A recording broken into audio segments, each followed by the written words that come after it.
او ګوري کوم کسان چې وعدې خلاف ورزي کوي دا نه مانه چې ما دې رخصت تېر کړي.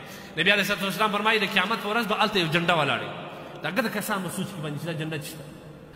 بیا به یې اعلان وشي چې دا جنډه د دوکهبازانو د غدر والا ده. چا چې په دنیا کې وعده کړې ده د خپل وعدې پاسداري یې نه ده کړې دا نو د هغه علامه ده د هغه کسان چې پر اخوا باندې ورسي.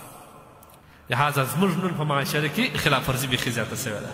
د وعدې خلاف ورزي دا باید سره ونه کړي، که په کاروبار کې، که د مسلمان سره، که په روزمره زندگی کې، که په همسایتوب کې، که په قرابت کې، ان تر دې که د خپل پلار یا مور یا اولاد سره د وعدې خلاف ورزي مه کوئ. دا ډېره سخته ګناه ده. یوه خبره دا ده قیامت په ورځ دې پوښتنه ستاسو کوي ان العهد کان مسؤولا. الله سبحانه وتعالی د دې پوښتنه ستاسو کوي ولې دې دا مخالفت وکړي. دا خپل زوی ته چې شي وعده وکړي دا مرزاکي کتاب دا وایي کم کس چې زوی ته دا وایي چې زوی بیده سه زه سبا تا بیا یم انشاءالله، که چیرې دغه زوی سبا نه بوتلي دا سړی د وعدې په مخالفت کې راغلی. موږ به څونه اولاد سردار کوو او که چیرې چا دا وویل زوی ته چې هله بیده سه سپی درلی دا په غټ دروغجن کې دا کسب دی.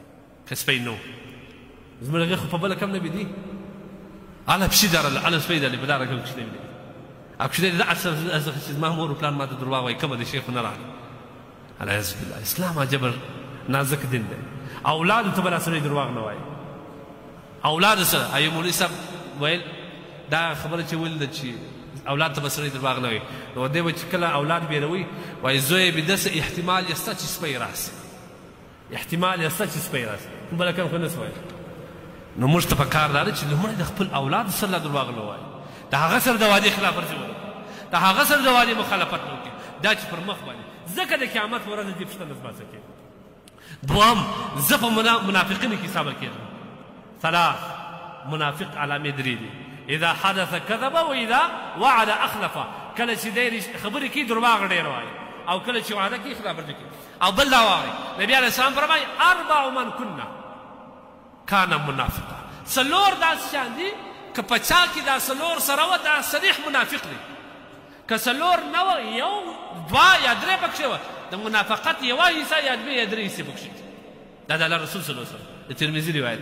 اربع من کان څلور شیان چې کوم دي چې په چا کې وي کان منافقا دا سړی چې کوم دی هغه منافق دی. اول شی چې کوم دی نبي علیه الصلاه والسلام اذا حدث کذب کله چې خبرې کوي دروغ وایي. واذا وعد اخلف وعده وکړي د وعدې خلاف ورزي کوي. دریم دا واذا عاهد غدر کله چې چا سره معاهده وکړي چې زه به په تا کار نه لرم جنګ سره راغلی یو چې زه به په تا کار نه لرم چې هغه مطمئن شي چې کار نه لري دې پر راوغورځوي دغه هم د منافقت غټه علامه ده او دا ډېره غټه ګناه ده. او څلورم شی واذا خاصم فجر کله چې د چا سره جنجال راسي دی سازش صاحب حساب دی صفر اطمینان مګر چې د دې چا سره جنجال راسي داسې ښکنځل به کوي چې تا به په زندګي نه یې اورېدلي د داسې خو به دې بیخي دا ګمان و چې دا دې صاحب دې ښکنځلې ځای سړی چې باقاعده یو کال درسونه په دې کې ویل ناوله د ښکنځل به کوي نعوذ بالله دا د منافق علامه چې د خشم په حالات کې دی ناوړ ښکنځل کوي. دا څلور علامې باید موږ په ځای کې نه راوړو.